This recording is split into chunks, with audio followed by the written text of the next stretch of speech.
The miracle that defied men and revealed God. The history of humanity is marked by war, hatred, and destruction. In every conflict, faith is tested, and hearts are hardened by violence. Yet, in the midst of darkness, miracles occur that defy human logic and leave an indelible mark on history. Today, we will recount an event that, centuries later, continues to shake hearts and reveal an undeniable truth: the real presence of Christ in the Eucharist. To understand this story, we must travel back to the year 1572, to a small city called Gorkum, in what we now know as the Netherlands. At that time, Europe was engulfed in a religious war. Tensions between Catholics and Protestants had reached a breaking point. Churches were ransacked, priests were persecuted, and the Catholic faith was on the verge of disappearing. It was in this violent setting that a group of mercenaries known as the Sea Beggars took over the city with one purpose: to eradicate every trace of Catholicism. Their first action was to head straight to the main church. The desecration was brutal. They smashed down the great doors and stormed in, laughing as if it were all a game. Inside, the priest and some faithful tried to stop them, but they were too few and unarmed. The soldiers showed no mercy. They beat the believers, dragged them out of the church, and headed straight for the altar. There, at the center of the tabernacle, was the Blessed Sacrament, the Eucharist. To these soldiers, it was nothing more than a worthless piece of bread. With a sneer of contempt, one of them opened the tabernacle and seized the monstrance containing the consecrated hosts. Then, the unimaginable happened. Mockingly, he threw the hosts to the ground. Another soldier stomped on them in fury as the others burst into laughter. They believed they had humiliated the most sacred symbol of the Catholic faith, that they had defeated an invisible God. But suddenly, silence fell over the church. The soldiers stopped laughing. One of them looked down, his face turning pale. Something impossible was happening. The hosts were bleeding. At first, it was just a drop. Then another. And within seconds, a stream of blood began to flow. Thick, red, and undeniably real.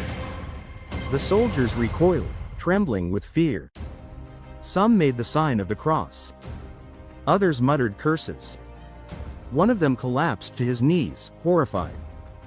"This is not possible," he shouted. The miracle was before their eyes. Christ himself was manifesting in the Eucharist. God was there. But the pride of man is a dangerous weapon. Instead of repenting, the soldiers reacted with rage. They could not accept what they were witnessing. The truth terrified them. One of them screamed, "It's a trick. This can't be real." Another, blinded by fury, drew his sword and destroyed the altar. But their hatred would not stop there. The soldiers made a decision that would seal their fate forever. They hunted down the priests and religious figures in the city, sentencing them to death. The hunt began.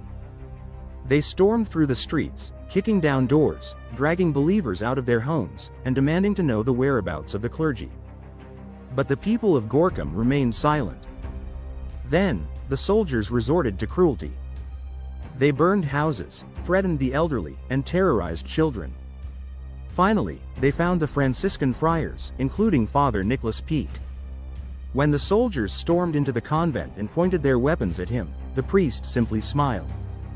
"If my time has come, let it be for the glory of God," he said calmly. The 19 religious men were captured and bound with ropes. They were forced to march through the streets like criminals. But instead of crying out or showing fear, they began to pray. Whispers of prayer turned into chants. Their voices filled the air. "Our Father, who art in heaven, hallowed be thy name." The soldiers were confused. They could not understand how these men could continue to pray in such a moment. One of them, enraged, struck Father Jerome and shouted, "Your God cannot save you now." But the friar, his face covered in blood, looked at him with compassion and softly replied, "My God has already saved me. Who will save your soul?" Fear had changed sides. The religious men were taken to a dark, freezing cellar. There, they were tortured for days. Their skin was torn, they were beaten mercilessly, and they were left without food or water. But the worst was yet to come. The soldiers brought the desecrated hosts and demanded that they spit on them and trample them.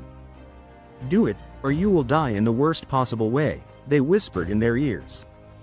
But not one of them gave in. One by one, they knelt and adored the Eucharist. One of them, Father Leonard van Vegel, took a host with his bloodied fingers and said, "Lord, I am not worthy that you should enter under my roof, but only say the word, and my soul shall be healed." Then, he consumed it in front of the soldiers. The cellar fell into dead silence. The soldiers could not believe it. The faith of these men was unbreakable. The death sentence was given. At dawn, the soldiers entered and said, "It is time." The friars stood up, weak from torture but with firm gazes. They were taken to a barn on the outskirts of the city.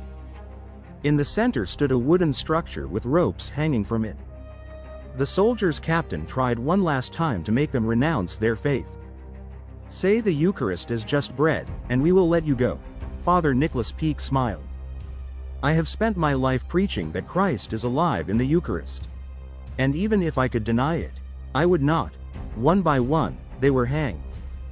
Their final words were prayers. Their faces reflected peace, not fear. When the Catholics reclaimed the city, they found the barn and transformed it into a sanctuary. In 1867, Pope Pius IX canonized them. Even today, their story lives on. It reminds us that faith is not just words. It is devotion. It is love. It is truth. If this story moved you, share it. Let the world know that Christ is alive in the Eucharist. See you in the next video.